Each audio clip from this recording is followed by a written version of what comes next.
Bom dia a todos. Quero agradecer a presença de todos que estão aqui, participando deste segundo simpósio paranaense de novos rumos penais.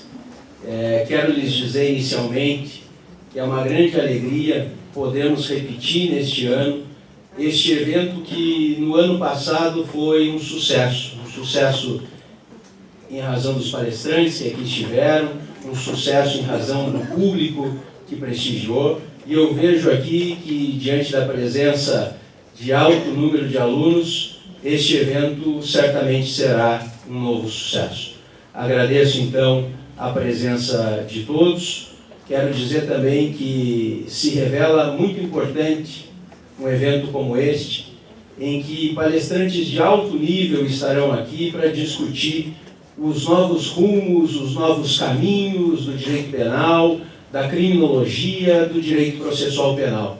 Acho que é de total importância esse debate no nível acadêmico, sobretudo no momento histórico que vivenciamos. Um momento histórico em que se aumenta o punitivismo no campo penal, em um momento histórico em que se nega ou se polariza o discurso criminológico, em um momento histórico em que o processo penal vê, tristemente, muitas flexibilizações de garantias, relativização de direitos, incluindo o nosso Supremo Tribunal Federal, que, no momento, tem proferido decisões que contestamos no nível acadêmico, que precisam ser discutidas, mas que, tristemente, talvez pareçam revelar o reflexo da nossa sociedade. Não sei se viram, em data de ontem, saiu uma pesquisa divulgada pelo Estadão que 6 em cada 10 brasileiros concordam com a frase que bandido bom é bandido morto. Quer dizer, nós temos no nível social o ponto em que vemos os reflexos dessas decisões que usurpam as garantias, que confiscam direitos. Talvez por culpa, muitas vezes, da academia, que não tem uma aproximação da sociedade, que não leva o discurso ao ponto externo, que não se propõe, muitas vezes, a debater com a sociedade aspectos do direito que são muito relevantes. E aí nós vivemos um momento de discurso de ódio, de revolta, em que valores sociais como misericórdia, perdão, solidariedade são postos em distância. Né? Nós vemos, assim, ao contrário, as pessoas fazendo atos de justiçamento, atos de revolta, cobranças por um punitivismo que nós bem sabemos que não funciona. E este é o momento de discutirmos essas questões. Este é o momento de levarmos até vocês alternativas, caminhos. Então, fico muito feliz em poder realizar novamente, em conjunto com todos os professores aqui da Faculdade Zoppet, que tiveram um esforço hercúleo para que este evento pudesse se realizar, professor Jeffrey, professor Haroldo, professor Carlos. Tivemos o apoio de muitos acadêmicos que estão aqui nos ajudando, como o Paulo, né, que sugeriu a conexão do nosso evento com um evento futuro que a Comissão de Advogados Iniciantes vai realizar. Tivemos o apoio da Sociedade de Debates, por meio do Gideon, que nos deu todo o apoio. Tivemos o apoio do Diretório Acadêmico, na figura do Nassim, dos formandos. Então, todos se mobilizaram para que esse evento pudesse novamente acontecer. E eu espero que, anualmente, a gente possa continuar a realizá-lo. Então, eu quero chamar os convidados à mesa. E tenho a honra de dizer que no ano passado o professor Flávio Antônio da Cruz abriu o nosso evento, participou da primeira mesa, e é com alegria que eu chamo este grande nome do direito para que venha compor conosco.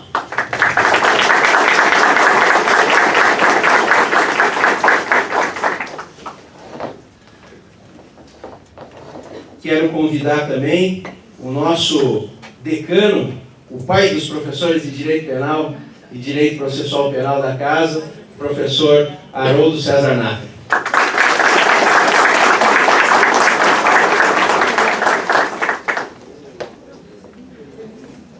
E já os informo que na manhã de hoje também será proferida uma palestra pelo professor Jacinto Nelson Miranda Coutinho, que dispensa apresentações, que é conhecido de todos, que estará aqui fechando esta manhã, e na sequência teremos o evento à noite, de hoje, amanhã de manhã e na quinta-feira à noite. De imediato, agradecendo novamente, eu passo a palavra ao acadêmico Paulo Incote para que faça a apresentação do currículo do professor Flávio Antônio da Cruz.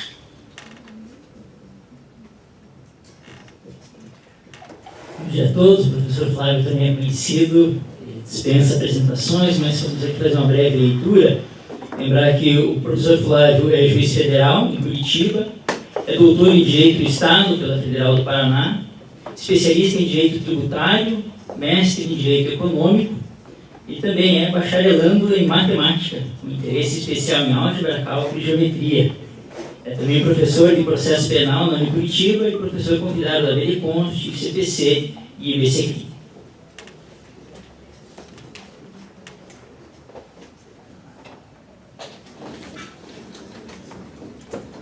Bom dia a todos.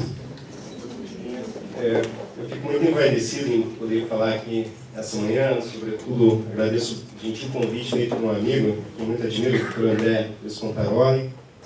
É sempre uma honra poder ouvir também o doutor Haroldo César Neto. Enfim, frequentar essa casa aqui me enche de vaidade.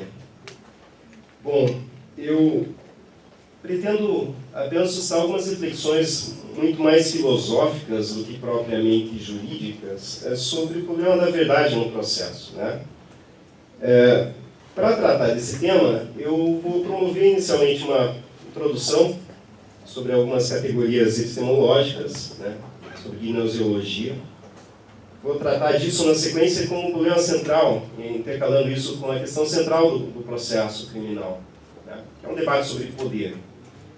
E, por fim, algumas reflexões sobre o nosso tempo, sobre essa nossa modernidade. Eu tenho 2 horas para fazer isso, por aí. Bom, senhores, eu costumo trazer algumas obras porque podem servir de referência para quem quiser, de alguma forma, depois estudar isso com profundidade, né? Vale muito a pena, senhores, nessa introdução aqui, dar uma olhada na antologia do processo do Julio Maia.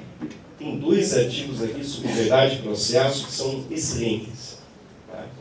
Sobre um debate profundo sobre essa inter-relação entre processo e verdade. Foucault, Verdade e Formas Jurídicas, né? Um conjunto de palestras que Foucault ministrou aqui no Brasil, na PUC do Rio de Janeiro, traduzidas do francês, e que, de alguma forma, vale por todo um curso de filosofia. Esse livro tem que ser lido.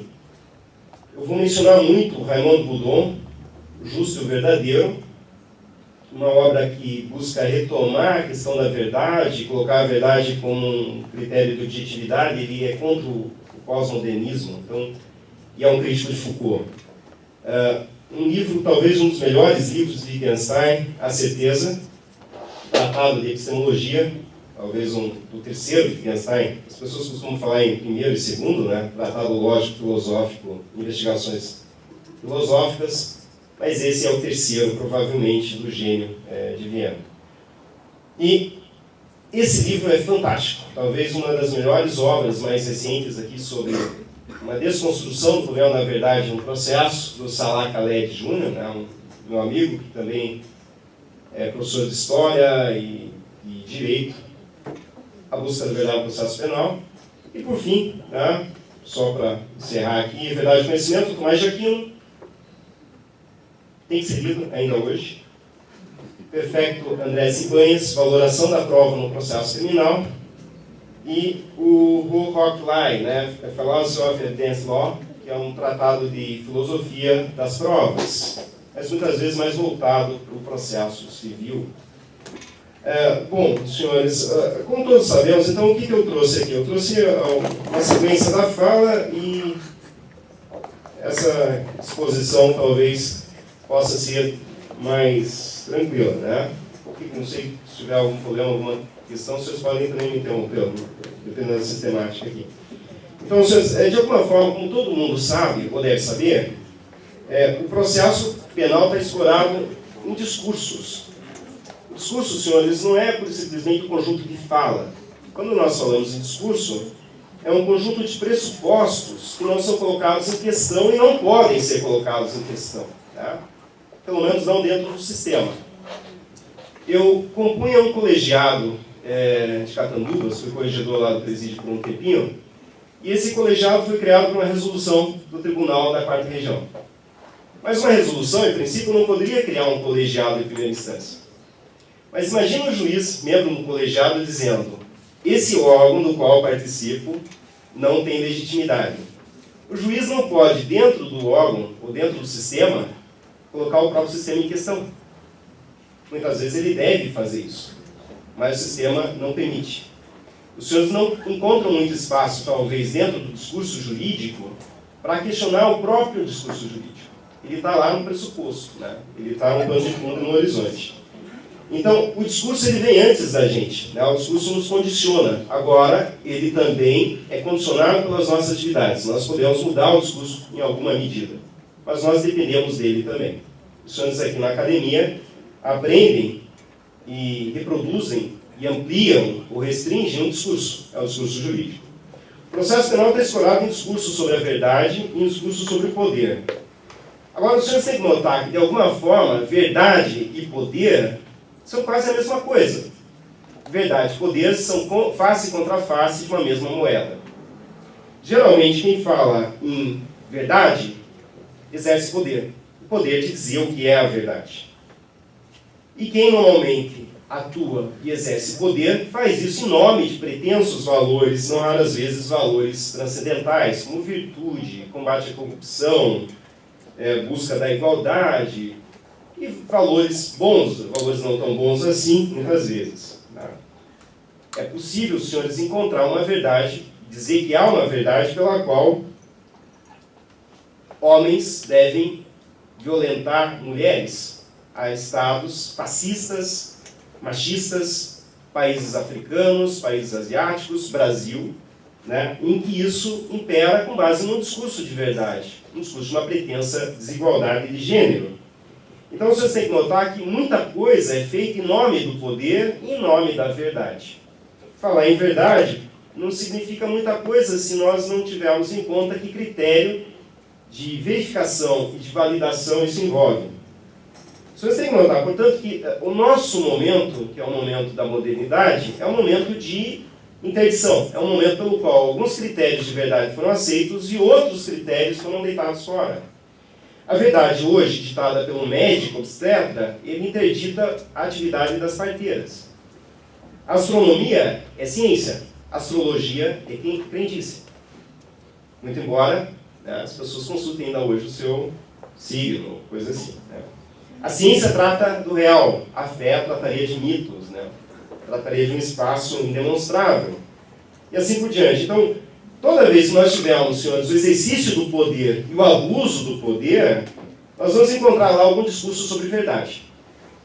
Então, os senhores podem encontrar, por exemplo, um discurso fascista, aos olhos de hoje, que é o discurso da República de Platão, pelo qual só quem deve governar são os virtuosos e aqueles que têm acesso imediato à verdade, são os sábios. Os sábios devem mandar. República de Veneza, Supremo Tribunal Federal. O Supremo Tribunal Federal nada mais é do que uma ditadura de filósofos. Não estou dizendo que não deve existir uma Suprema Corte e o papel contramajoritário que ela exerce é fundamental. Mas vocês devem notar que, de alguma forma, a Suprema Corte é uma reminiscência de algo que já está lá na República Platônica. A ideia de que os filósofos devem mandar e que isso deve impedir, para certos temas, o postulado da maioria. Né? O povo não tem sabedoria suficiente para decidir certos temas. Isso, de alguma forma, infelizmente, acaba sendo aceito como verdade e sendo demonstrado como verdade quando nós vemos estatística como essa que acabou de ser mencionada aqui, pelo Dr. André, pela qual a população brasileira reputa que suspeito de ser bandido é suspeito que deve ser morto. É isso. No final das contas, é uma questão de suspeição, porque as pessoas não sabem quem é bandido. Primeiro que bandido não é um rótulo que possa ser adjetivado para alguém, né?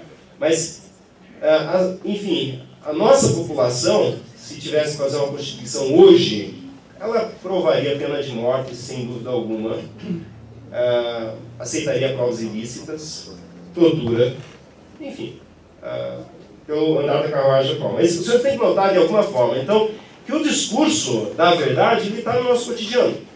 A existência de uma Suprema Corte nada mais é do que projeção de uma determinada forma de ver o mundo, um determinado discurso sobre verdade. Eu estou em 9 minutos e estou na introdução. Bom, então, o senhor tem que notar que, de alguma forma, essa teorização sobre um pretenso bom uso do poder, ela vai encontrar sempre uma dependência de um critério de verificação. Porque falar em verdade, no final dos contos, não quer dizer muito. Quando alguém diz, isso é verdade, logo depois vem a pergunta, como você sabe? E por que é verdade? Em certos âmbitos, essa pergunta não pode ser feita. Se aqui fosse uma igreja, e alguém não concordasse com o que está sendo dito, ele não poderia, por simplesmente, levantar a mão e perguntar, não concordo. Ele pode até fazer isso em uma homilia, mas vai chegar um ponto em que ele tem que aceitar um certo dogma de fé.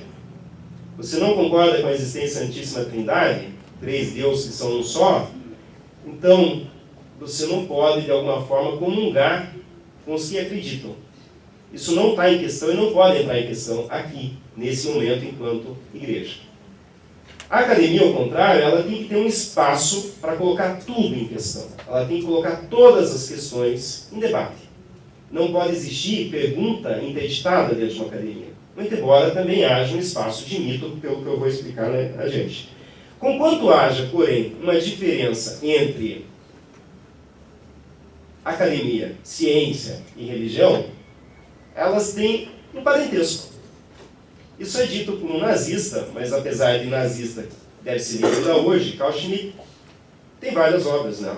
Os grandes tratadistas de direito constitucional, nazista, pulha, mau caráter, pulha, mas que muito escreveu sobre direito constitucional. Tem uma obra fantástica chamada Teologia Política, em que ele vai demonstrar a íntima associação entre as construções modernas do discurso jurídico e a teologia católica. Carl Schmitt é um católico. Então ele vai fazer uma associação entre Santíssima Trindade, separação de poderes, entre estado de exceção e o milagre. O que é o milagre? Né? Quando todas as leis vigentes são rompidas para favorecer, enfim, encontrar uma solução para alguém. O estado de exceção é a violação de todas as leis constitucionais. Então, tem uma íntima conexão, senhores, entre teologia e academia, entre teologia e direito, entre teologia e Estado. Quando se visita a faculdade alemã, a coisa que mais chama a atenção é que a faculdade de direito está, na maior parte dos locais, incrustada dentro dos prédios, nos prédios de teologia. Na origem, os grandes juristas são teólogos. Então, senhores, é importante ter em conta, 11 minutos já, que na base desse processo tem um complexo discurso sobre a capacidade do juiz de reconstruir fatos. Qual a capacidade dos advogados de reconstruir fatos, dos promotores de reconstruir fatos? Esse é um problema de verdade histórica. E ainda hoje é o grande tema da história e da historiografia. Como que eu consigo provar que Napoleão Bonaparte, de fato, se autocurou? Como que eu consigo demonstrar o que eu comi no almoço de ontem? Veja, nós não podemos reproduzir o passado. Nós ainda não temos uma máquina do tempo para revisitar o que aconteceu. E se tivéssemos, provavelmente o passado se tornaria presente e ele deixaria de ser o que foi. Esse é o grande dilema da viagem no tempo dos filmes, né? Nós não conseguimos reformular ou refazer o que aconteceu. Então a história tem sempre um dilema, que é esse grande problema de saber se história é ciência. E quem estuda história vai ter todo um debate para tentar demonstrar, olha, isso aqui é ciência, por isso e por aquilo. Porque ela não consegue se encaixar nos modelos de ciência que são próprios das engenharias, né? Da física, biologia, de alguma forma. Porque ali pode ser, se imagina uma... Porque, notem, senhores, estou falando de verdade, mas isso é importante. Quando nós falamos em biologia, em física, nós pressupomos uma coisa que foi estudada por David Hume, chamada postulado da uniformidade da natureza. Ou seja, o futuro vai repetir o passado. O sol vai nascer amanhã. Então, na história não é isso que ocorre. A história, muito embora ela possa se repetir, cada evento é singular e único. em toda a sua complexidade. Então, o primeiro problema que nós temos no processo é o da verdade histórica. Compreendam. Como que eu consigo demonstrar de forma científica que uma testemunha não está mentindo para mim? É a liberdade de alguém que está em jogo. Mas compreendam que se isso for levado ao extremo científico, nenhuma sentença condenatória pode ser aceita. Nenhuma. Porque não há meios de se demonstrar que uma testemunha não mentiu. Não há meios de se demonstrar de forma absolutamente cabal, exata, acurada, que um documento não foi contrafeito. Toda e qualquer pessoa que estuda física vai descobrir que a física trabalha com teoria de erros. Todo e qualquer físico calcula fazendo uma diminuição da perspectiva de erros envolvidos. Porque ele sabe que isso não é acurado. O físico não tem a pretensão de descrever o real tal qual existe. É sempre um modelo aproximado. Mas vocês devem lembrar que verdade aproximada é mentira aproximada. Verdade aproximada nada mais é do que um modelo. Tudo a depender dos graus de aproximação, nós podemos estar mais perto da verdade do que da mentira, ou o contrário. Né? Então, o primeiro problema que nós temos para falar de processo, já nos 15 minutos da minha introdução, é que o processo trata de um problema dificílimo, que é o da epistemologia da verdade histórica, que é o grande tema da historiografia. Eu vou tratar disso na sequência, esse é o grande tema criticado por Karl Popper quando vai fazer estudo sobre isso. O segundo tema que nós temos é um tema de psicologia. É um discurso sobre a capacidade de juízes, advogados, promotores, de acessarem algo que pertence a cada sujeito no seu espaço de autenticidade, a sua psique. O juiz vai dizer se a fulano atuou com dolo ou não. Como que se demonstra se alguém atuou com dolo? Muitas vezes nós temos situações de acrasia, senhores. A acrasia é uma situação em que nem mesmo o sujeito consegue saber o que ele quer.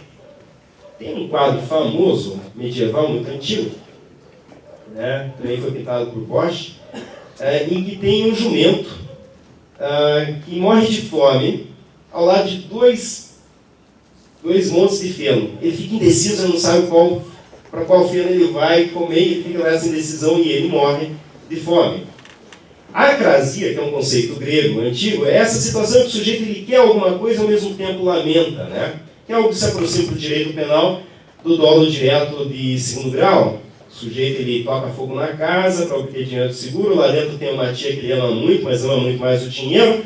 A tia está na cadeira de rodas e se ele tirar a tia, ele vai levantar suspeitas. Então ele toca fogo na casa, mata a tia e fica um ano chorando com saudade da tia. É uma situação de acrasia, porque o ser humano não é uma máquina de calcular como um computador em que tudo é 0 e 1 por enquanto. Né? Vai chegar o dia que não vai ser isso. A computação quântica está vindo aí. Então, o ser humano lida com talvez, o provável, com não sei direito, com ambiguidade. Mas quando um deputado atropela alguém numa via rápida e mata 2 pessoas, gera um interesse do Estado em saber se ele desejou, tolerou, aceitou, ou simplesmente não pensou nisso. Né? Agora, como o Estado consegue acessar a psique humana e demonstrar isso de uma forma segura, científica, se nem mesmo os psicólogos conseguem fazer isso? Vocês devem lembrar, por exemplo, que há uma resolução do Conselho Federal de Psicologia proibindo psicólogos de fazerem entrevista em relatórios médicos com presos para o tal de estudo psiquiátrico, né, exame psicológico. Por quê? Porque para um psicólogo conseguir fazer algo do gênero, ele tem que conhecer a pessoa ao longo de anos.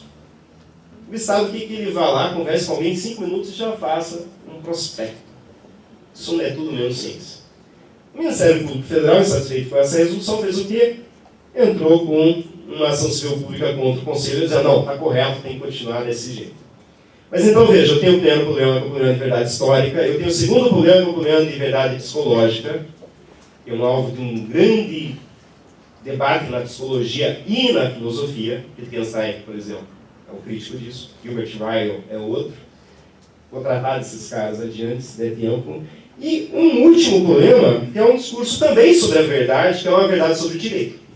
é a verdade jurisdiction, né? A verdade das fontes normativas. O juiz lança um balde lá, uma tal de fonte normativa e encontra a água pura do direito. Que é um problema inerente à correção normativa e está na base do próprio discurso, jurisdição, né? Ditar o direito. Mais do que dizer o direito, é impor o direito, dizer o conteúdo do direito. Também é um discurso sobre verdade. É um discurso sobre verdade que normalmente pode ser uma interdição. 11 ministros do Supremo, e eles não conseguem chegar num consenso sobre uma questão singela, se cabe embargos infringentes ou não cabe embargos infringentes numa ação penal 470. É falta de conhecimento? Não é. Por quê? Porque isso não é uma questão de pura ciência, senhores. É uma questão de juízo estético. Direito está mais perto da arquitetura, como costumo dizer, do que da engenharia. Ele depende de um juízo de gosto também, de um senso estético, de beleza, de valores. Diante da mesma lei, diante dos mesmos fatos, juízes fascistas chegarão a uma conclusão, juízes liberais chegarão a outra, juízes garantistas chegarão de uma outra forma. E como garantir qual é o valor do juiz? Talvez nem o juiz saiba quais são os seus valores. Mas, veja, estamos todos impregnados, portanto, desses três problemas, que nós não podemos colocar em debate dentro do discurso jurídico. É um debate sobre verdade histórica. A testemunha chega aqui e me fala que, de fato, ela viu fulano matar a vítima. E eu condeno o acusado com base nisso. Mas testemunhas mentem. Muitas mentem. E muitas dizem mentiras sem saber que estão mentindo. Muitas pensam ter visto algo que não viram. Nós temos, portanto, o problema, vou repetir aqui, de acessar o espaço privado do sujeito. Os senhores estão pensando agora, enquanto eu falo. Eu tento adivinhar vendo a cara dos senhores. Posso me enganar. E o grande tema do debate jurídico é se o juiz consegue dizer a verdade sobre a lei. Né? Nós fomos levados a acreditar que direito é um tema técnico e pura e simplesmente técnica, e que com isso o juiz não precisa ser eleito, dado que ele vai ser um ditador platônico, um déspota esclarecido, que vai aplicar a lei contra a vontade das maiorias. E é para isso que o juiz existe, para proteger o povo contra o acusado contra maiorias. Mas nada impede que esse juiz não faça o seu serviço. Nada impede que esse juiz, ao invés de proteger o acusado contra a maioria, seja mais um a propor linchamento coletivo. Então, estamos todos impregnados, na maior ou menor medida, de juízes poderiam ter uma verdade, ainda que aproximada. E essa verdade aproximada, repito, é uma mentira aproximada dos eventos ocorridos. Ao final, discorrer da arguição penal, desde que promovida sobre devido processo, o aparato estatal poderia asseverar que o acusado teria de fato praticado a conduta X ou Y com essa ou aquela intenção, violando essa ou aquela norma jurídica. Essa liturgia nos faz acreditar que há uma diferença entre criar leis e aplicar leis. O legislador ele cria leis com base em argumentos de conveniência e oportunidade. Prima facie. O juiz aplica a lei tendo em conta o juízo analítico, conceitual, que não pode ser de argumento de conveniência e oportunidade, e ele tem que levar tudo em conta. Não é um argumento mera prima facie, mas levando tudo em conta. O problema, senhores, é que isso é mitológico. A diferença entre criar leis e aplicar leis é muito tênue. É muito tênue. No Brasil, nós vamos encontrar juízes que dizem que a autoridade pública, para desocupar um colégio, pode impedir crianças de comerem. É uma prática que é feita em Guantánamo, né? É o que alguns chamam de tortura branca. É impedir alguém de dormir com um volume alto, enfim. Como se controla a verdade desse juiz? Ele interpretou a lei e disse que o direito é isso. O direito autoriza esse tipo de solução. Uma parte dos senhores pode concordar com isso, uma parte pode não concordar, mas a questão que os senhores têm que notar é que isso é feito e vendido sob um verniz que interdita o debate. É o verniz da verdade. A verdade, às vezes, funciona como verniz pela qual se imagina, por exemplo, o juiz, como dizia a Beccaria, é uma espécie de máquina. Por um buraco se colocam os fatos, por outro a lei, e sai uma sentença. Me pergunte qual buraco, de que forma isso é feito. Mas o Beccaria dizia que o juiz era uma ex-máquina, funcionava na base de uma máquina pela qual tem um mito da fungibilidade do juiz. O que é o mito da fungibilidade do juiz? Juízes diferentes, diante da mesma lei, diante do mesmo fato, vão chegar a soluções iguais. Exceto se o juiz está quebrado, essa máquina está com defeito. É um juiz corrupto, é um juiz impedido, suspeito. A máquina está com defeito. Mas se a máquina está funcionando bem, juízes diferentes diante da mesma lei, diante do mesmo fato, têm que chegar a soluções iguais. Pelo contrário, isso viola a isonomia, viola a segurança jurídica. Mas isso é uma besteira, né? O dia a dia nos leva a constatar no nosso cotidiano que a advocacia tem que ser uma obrigação de meio, porque ninguém consegue prognosticar como que o juiz vai decidir. Nem mesmo o próprio juiz. Nem mesmo os tribunais. Os tribunais são imprevisíveis, né? Os juízes também. Mas vejo que tudo isso nos é vendido com um debate sobre verdade, senhores. E daí a importância de imaginar o que é verdade. E tratar disso e fazer uma conexão com o nosso tempo, né? Eu tenho aqui em torno de 80 páginas. Eu estou pulando alguma coisa, daí se tiver alguma confusão, alguém pode me perguntar depois. O senhor tem que notar, por exemplo, que a ideia de verdade é muito antiga. E ela não pode ser jogada fora. Assim como a justiça é um ideal, um valor que deve impedir nossas práticas, nenhuma sociedade é justa, mas nenhuma sociedade pode abolir ou deixar de ter em conta o ideal de justiça, porque ela que nos deve impedir a viver juntos. Né? Sem justiça nós devemos nos desagregar, se isso fosse possível. A busca por justiça é um valor fundamental. A busca por verdade é um valor fundamental também. Ela é um valor fundamental, muito embora ela não possa autorizar uma coisa que é corriqueira no cotidiano forense, que é o fato do juiz argumentar que busca a verdade e, portanto, pode fazer o que quiser no processo. Ao invés dele aplicar o indúbio pro libertatis, indúbio pro réu, então eu busco a verdade, portanto, vou encontrar a prova de que esse acusado é culpado. É disso que se cuida. Reitero o que eu dizia no começo, que o debate jurídico é um debate ainda de expiação, é um debate religioso. No final das contas, o processo penal ele é guiado por uma pergunta simples. Esse fulano é culpado ou é inocente? E culpa e inocência, senhores, são temas religiosos. É o tema religioso por excelência na tradição medieval e na tradição judaico-cristã. Nós somos culpados ou inocentes do pecado de Adão. Nós somos culpados ou inocentes pela nossa própria vida. O processo trata disso, na essência. Mas os senhores têm que notar que há vários debates sobre verdade ao longo da história. Nós lidamos só com um modelo de verdade atual que é insatisfatório. Muita abstração. Né? Então vamos lá. Na antiguidade, por exemplo, Platão imaginava que verdade é um problema de memória. Todos sabem tudo. E o erro e o equívoco é um problema de esquecimento. As almas que existem já existiram, elas vão para o mundo das ideias, Hiperurano, e lá elas, quando decidem voltar, vejo que o Platão é pai de todos os espiritismos, né, de todas as ideias sobre alma. Platão dizia que como elas têm que retornar para o mundo real, elas não podem ter acesso à essa verdade plena, porque isso cega. Então elas são obrigadas a tomar do rio do esquecimento, Leque, e desse rio, a água desse rio, a pessoa esquece. Por que Platão foi levado a pensar isso? Porque Platão é um homem muito estudioso, né? Viajou o mundo, foi vendido como escravo, apesar de ser muito rico, adquiriu uma cultura fantástica, né? E Platão, que admirava muito a matemática, ao contrário de Aristóteles, Platão ele ficava muito admirado quando ele propunha um problema matemático para alguém que havia sido escravizado, ou um meteco, um estrangeiro sem cultura literária, e essa pessoa, sem nunca ter estudado matemática, chegava à solução do problema. Usando a lógica, né? Racionalidade. Platão não tem ideia de razão. Os gregos não lidam com razão no sentido moderno. É logos, é uma outra coisa. É alma. Então, para Platão, isso é porque aquele escravo, aquela pessoa escravizada, havia tido acesso a essa verdade, havia esquecido, agora ele relembra. Aristóteles e Tomás de Aquino imaginam a verdade, senhores, como uma fusão entre mente e coisa. É uma adequação entre mente, intelecto e coisa. Adequação intelectus ad rem. É adequar o intelecto à coisa. O que é a verdade? É transitar do mundo semiótico para o mundo ôntico. É transitar da realidade em si para a linguagem. Se nós pudermos fazer uma descrição exata dessa garrafa de água, em todas as suas características, em todas as suas categorias, formalizar isso na mente, isso é a verdade.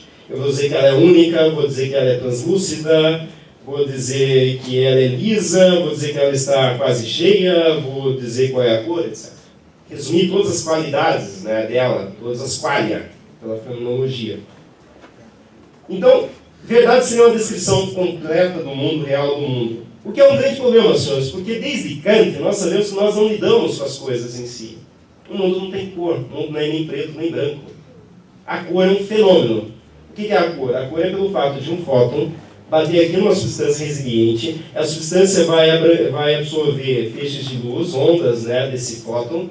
O fóton vai, de alguma forma, alguns feixes dessa onda, né, que não é apenas onda, né, enfim, efeito dúplice.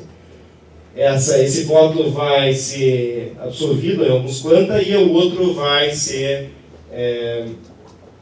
refletido no meu nervótico. Né? Esse nervótico produz uma sensação elétrica no meu córtex, um patê eletrificado, é isso que eu sou. Esse patê eletrificado aqui produz uma sensação que eu vejo isso azul.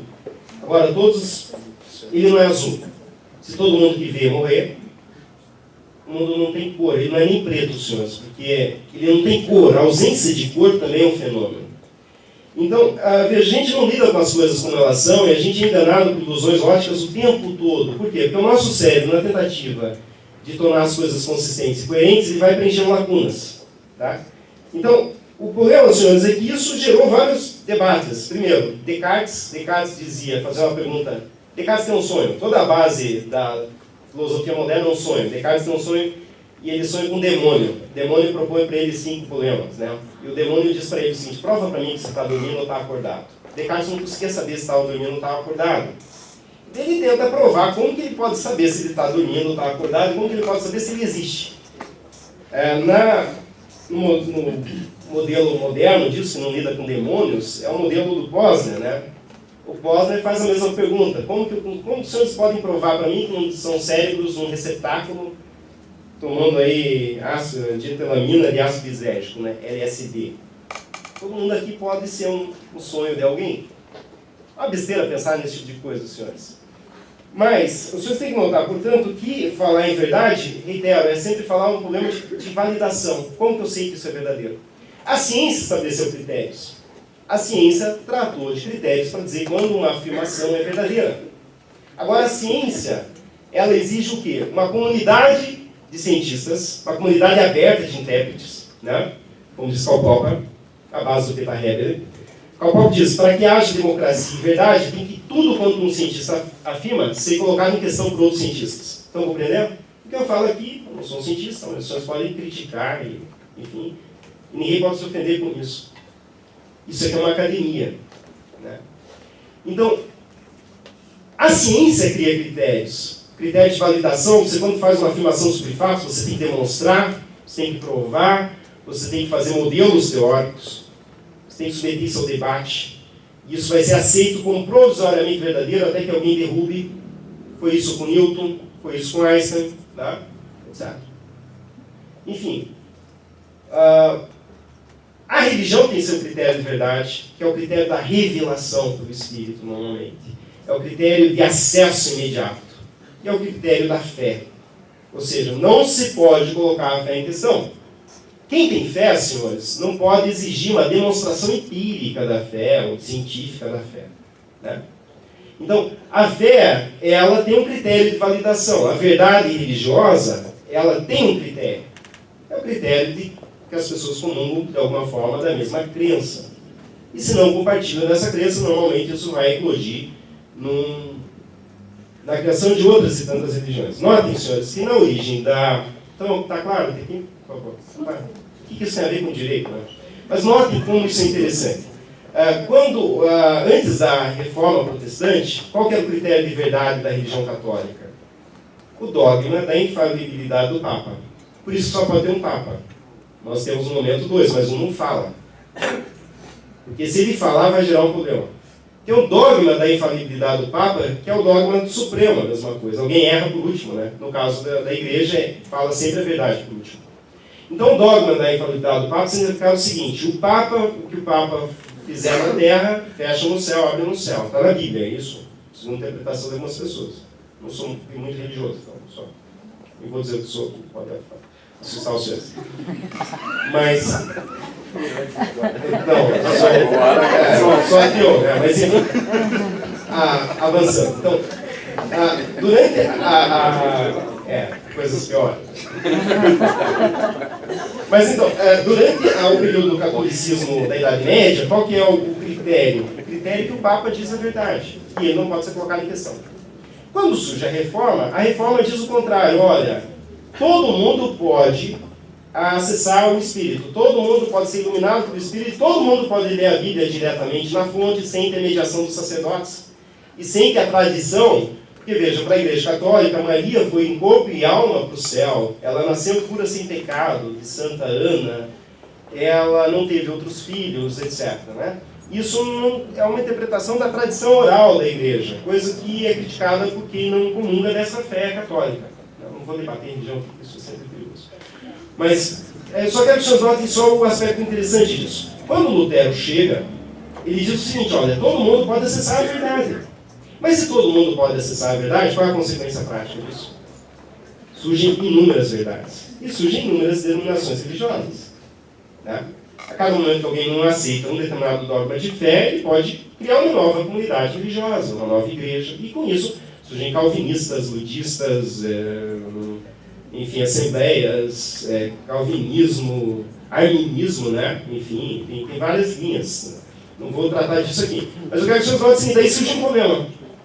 Se duas pessoas que são igualmente iluminadas pela fé fazem afirmações contrárias, quem está com a verdade? E na Bíblia havia também um problema, senhores, que é um problema essencial para o direito, que passagens da Bíblia devem ser interpretadas ipsis literis e que passagens devem ser entendidas como metáfora. A mulher foi feita da costela de Adão? O mundo realmente foi feito em 6 dias? Ou isso é uma metáfora? Agora, se a Bíblia for inteiramente lida como metáfora, ela vira um livro secular. Ela deixa de ser um livro sacro. Né? Seculia, em latim, é sociedade, né? Não é tempo apenas. Né? Então, ela vira um texto profano. Mas se nós lemos tudo como de uma forma ipsis literis, há passagens da Bíblia que as pessoas talvez não queiram aplicar, aquela que fala de escravidão, aquela que fala que alguém pode matar as filhas, coisas assim. Então vamos voltar. Sempre há um problema de uma chave de leitura, de uma decodificação. Então a igreja tem um problema de verdade. A ciência tem um problema de verdade. Ela criou um mecanismo tal do método científico. É um método para dizer quando que aquilo pode ser aceito provisoriamente como verdade. A ciência não aceita nada como verdade em dogma. Só os seus próprios mitos de fundação, que a ciência tem. Quais mitos de fundação? Vamos falar de alguns, bem brevemente. Primeiro, o futuro repete o passado. Se eu estudar uma estrela, eu vou estudar quase todas as outras estrelas, elas são parecidas. Eu seleciono um humano, estudo todas as características e pressuponho que os humanos são dessa daquela forma. Causalidade, eu não posso colocar em questão dentro da ciência o princípio da causalidade, que tudo tem causa e, enfim, relação entre os eventos. São temas da filosofia, temas complexos e abstratos. Né? Mas a ciência moderna foi colocada em choque por 2 temas, e 2 grandes questões, que até hoje não foram resolvidas. E a gente vai fazer a conexão disso com o processo, porque o processo depende da ciência. Quando eu digo que um veneno matou a vítima, eu tenho que demonstrar no processo que o veneno foi causa da morte da vítima. É um tema de ciência isso. Está claro para todo mundo? Veja, quais são os problemas? Primeiro, que há 3 grandes espaços do pensamento, senhores, ainda hoje. São tratados, Karl Popper, no seu Teoria dos Conjuntos, mas Habermas também trata disso, sua teoria da ação significativa, etc. Quais são os 3 grandes espaços de debates? 30 minutos falando, não cheguei no assunto. Pior que não mesmo. Mas isso pode ser interessante para a gente. Veja, olha, tem um espaço de debate, que é o espaço das matemáticas. As matemáticas tratam do que é lógico. Se os senhores aceitarem premissa, o resto os senhores têm que aceitar como conclusão. A matemática não prova premissas. Um grande debate da matemática é um debate sobre como saber se nós estamos num plano ou estamos numa superfície esférica. Isso foi resolvido por Gauss, Lobachevsky e Riemann. Então, porque um grande problema matemático, eu já estou me tornando chato aqui, né? O postulado, aquele postulado de geometria euclidiana, 2 paralelas nunca se encontram. Isso é um postulado que Euclides nunca demonstrou. Vocês vão ler o grande tratado matemático dos antigos, ainda hoje um dos grandes tratados de matemática, ele nunca demonstra por que 2 retas paralelas nunca se encontram. Como faz a demonstração disso é algo tão intuitivo, né? Calma lá, se essas 2 paralelas estiverem em cima de uma esfera, elas vão se encontrar na ponta. Basta dar uma olhada numa bola de chapotão. Né? Então, a matemática depende das premissas. Mas a lógica é a matemática é a aplicação da lógica, etc. Então, há pessoas que querem resumir o direito à lógica. 31 minutos aqui. Um outro espaço da intelecção humana é o espaço dos fatos, que é onde os positivistas ficam, e é o espaço que as pessoas também querem tratar, o espaço da história, é o espaço dos fatos. Né? Trago testemunhas, trago vídeo, trago foto. Um fato, o que é? Um fato é um evento, um processo, um acontecimento, um estado de coisas. E o terceiro núcleo aí seria o plano dos valores. O plano da justiça, da beleza, da raiva, do ódio, dos afetos e coisas assim. Né? Bom, o processo trabalha com tudo isso. O processo precisa de um discurso sobre lógica, o processo precisa de um debate sobre fatos, e o processo depende de um debate sobre justiça, sobre raiva, sobre ódio, sobre encontros, desencontros, sobre fé também. Né? A matemática trabalha com um critério de verdade, senhores. O critério da verdade da matemática é a demonstração matemática. Os matemáticos perdem muito tempo lá com demonstração. Como demonstrar através de indução infinita, redução ad absurdum, né, contradição in terminis e outras coisas mais, como nós levamos à conclusão de que uma coisa tem que ser necessariamente verdadeira se aceitarmos as premissas.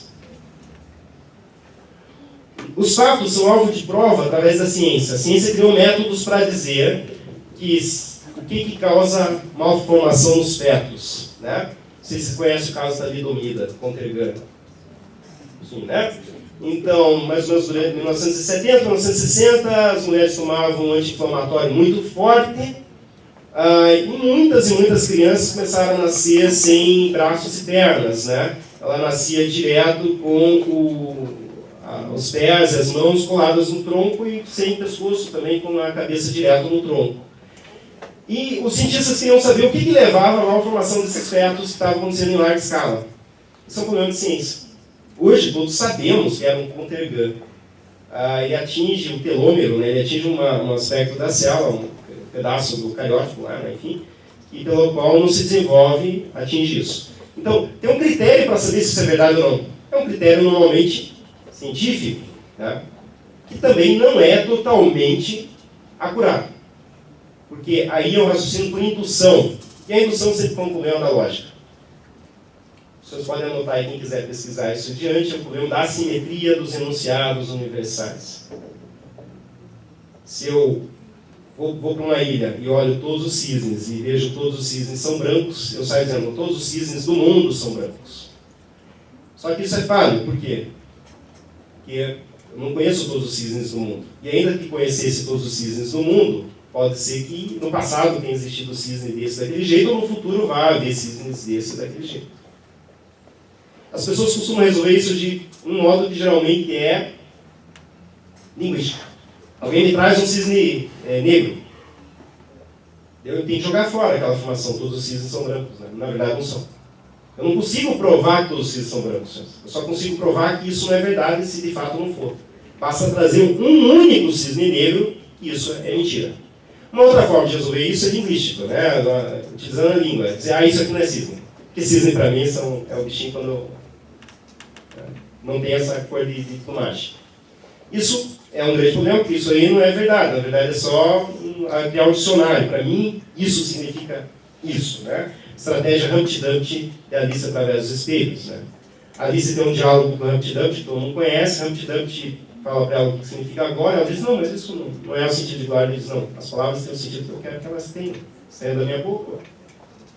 O Supremo às vezes faz isso. Né? O Supremo diz... presunção de inocência, quando prender alguém não é considerar culpado. Trânsito julgado não tem muito a ver com o encerramento do processo. Né? Então ele diz, eu quero que isso signifique isso, ponto. É como se ele fosse dono do dicionário. As palavras mudam, senhores, as palavras são polissêmicas, as palavras são ambíguas, mas nenhum dos senhores é dono da palavra. Nós todos somos. Né?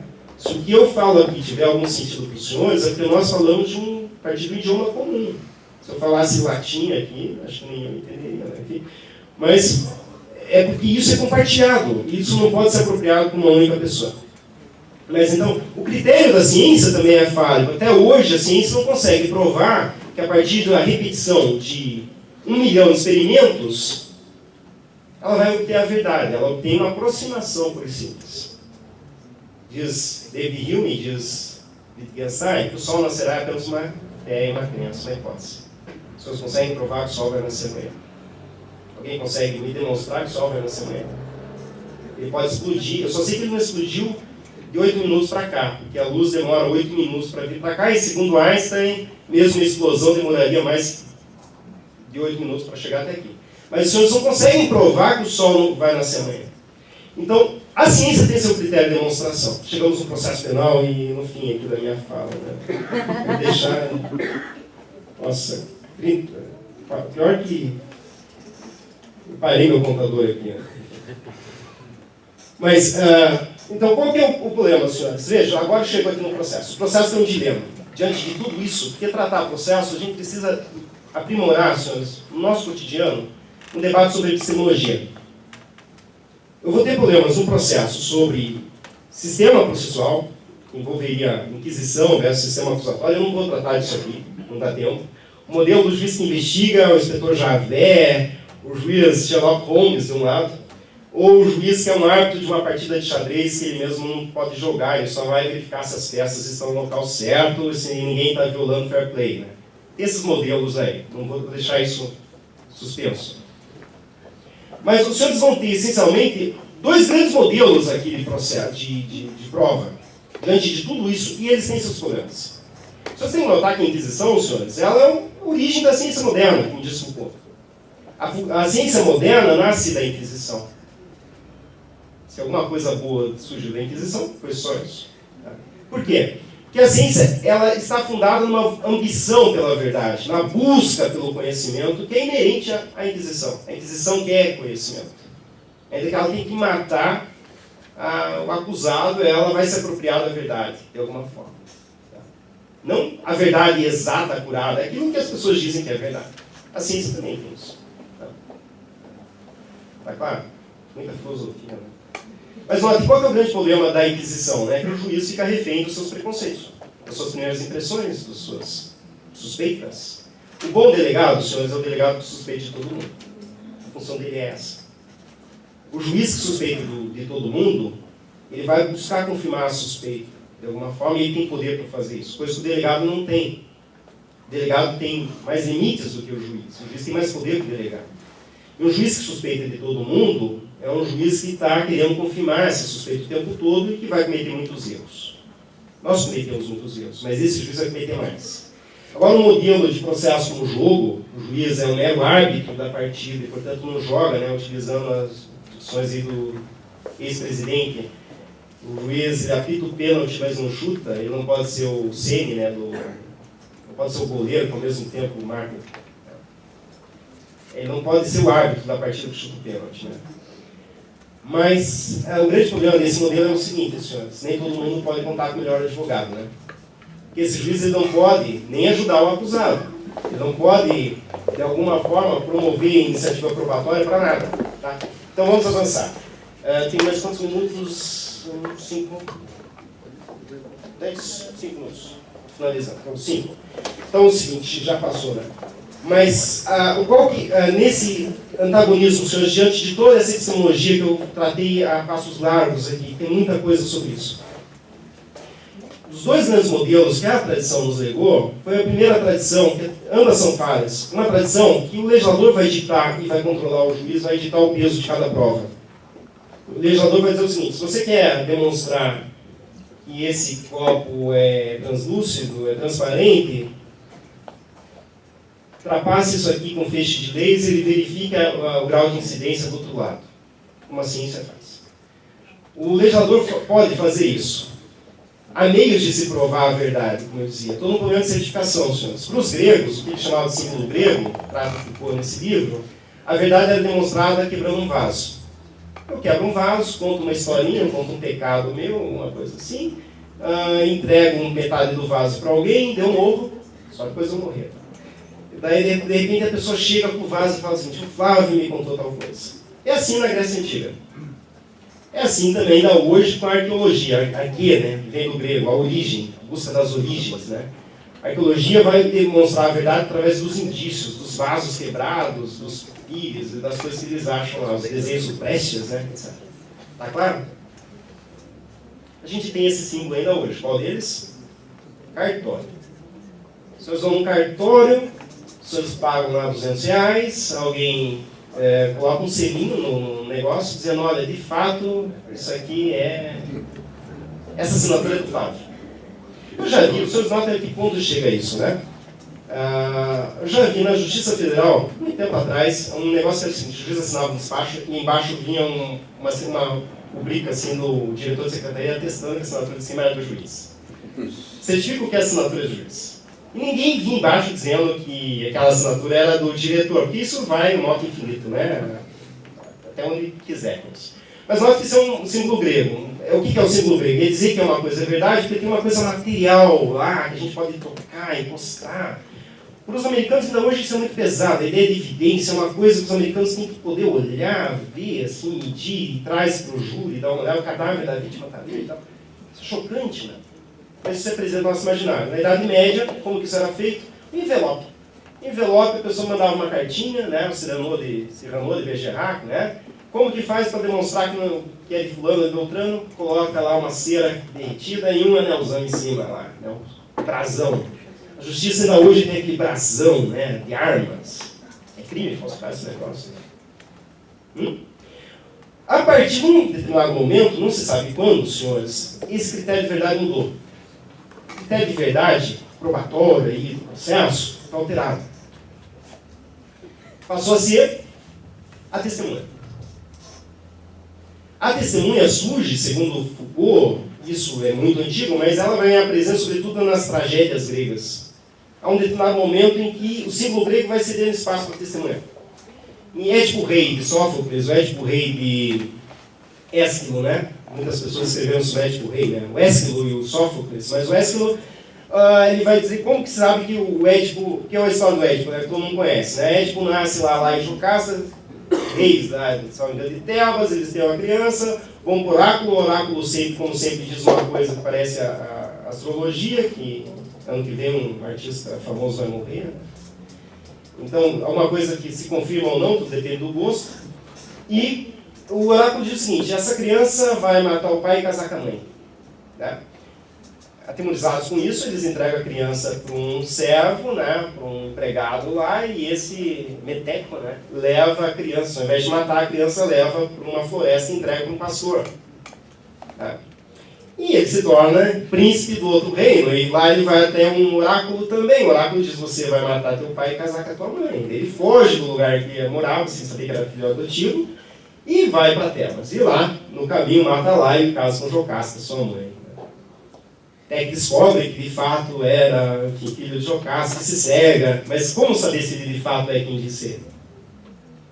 Quem que vem para provar isso? A testemunha. A testemunha diz: olha, eu lembro dessa criança, eu levei, eu não matei, eu deixei lá. Não. A testemunha surge aí. A testemunha, senhores, é um instrumento de fé. Nós acreditamos nelas. A maior parte das pessoas conta verdades, né? Mas nem tudo que eu estou falando aqui é verdade. Não estou mentindo deliberadamente. Mas a testemunha, ela é essencialmente religiosa.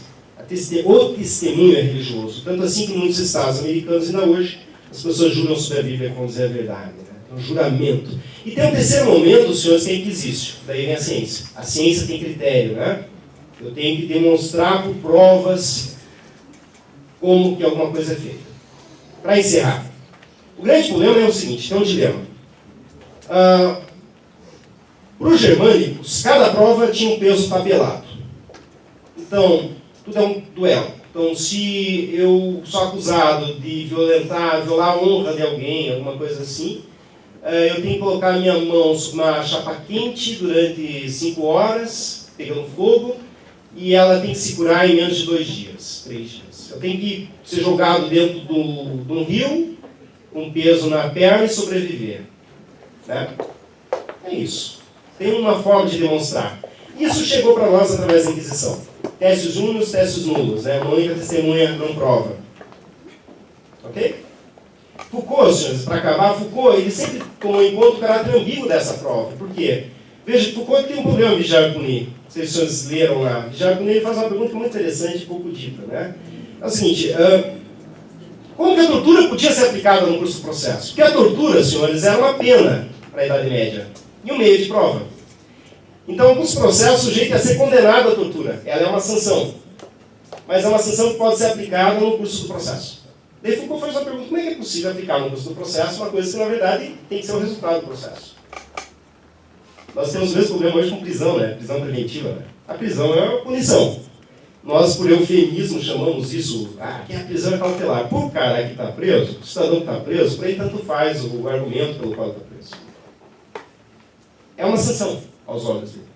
E ele está sendo punido antes do término do processo. Mas vamos deixar isso em aberto por hora. Então Foucault faz essa pergunta: como que é possível que a tortura, que é uma pena, seja aplicada no começo do processo? Por quê? Porque a tortura tinha um caráter ambíguo. E a prova tem um caráter ambíguo. A prova, senhores, não era construída, segundo esse modelo, ao final do processo. A verdade era construída passo a passo. É como se nós estivéssemos montando um quebra-cabeça e cada pecinha que os senhores levantam tem um peso. Os senhores dizem: essa pecinha aqui vale 200 pontos. Agora eu já tenho 200, 300 pontos. Então, é diferente de um outro critério, quer dizer que o juiz, ao final da coleta de todas as provas, o juiz vai reconstruir a verdade, tomando tudo em conta. Então, acompanha? Estou encerrando, deixa eu estar cansativo. Então, veja, diante de um modelo como esse, em que cada prova tem um peso, ninguém vai ser inocente. Todo mundo pode ser meio culpado. Se conseguir uma única testemunha, não consegue condená-lo.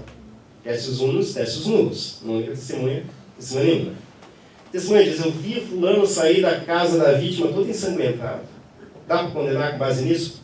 Para esse sistema, não. Porque precisa no mínimo 2 testemunhas para condenar. Mas dá para torturar com base nisso? Sim. Para essa visão, não estou defendendo isso aqui. Então, com essa visão, dá para torturar, porque ele não é totalmente inocente, ele é meio culpado. O meio culpado pode ser torturado. Agora, se sob tortura ele confessa, agora eu tenho uma testemunha e uma confissão sob tortura. Ele podia ser torturado ao longo de 15 dias com aumento gradativo da dor. Uma técnica de infligir dor, né? Origem da medicina moderna, certo? Então, se ao final de 15 dias, sob violenta tortura, ele não confessa, ele vai ser absolvido. Mas sempre vai ficar meio culpado. O meio culpado foi torturado, então. O modelo moderno, senhores, é o contrário. O modelo moderno vai dizer o seguinte: o juiz não pode, a lei não pode atribuir um peso direto para cada prova desde logo. O juiz tem que reconstruir a verdade dos fatos, que é sempre um problema epistemológico, como eu disse, tendo tudo em conta. Certo? Tendo tudo em conta, inclusive indícios. A pergunta que alguns fazem: dá para condenar com base em indícios?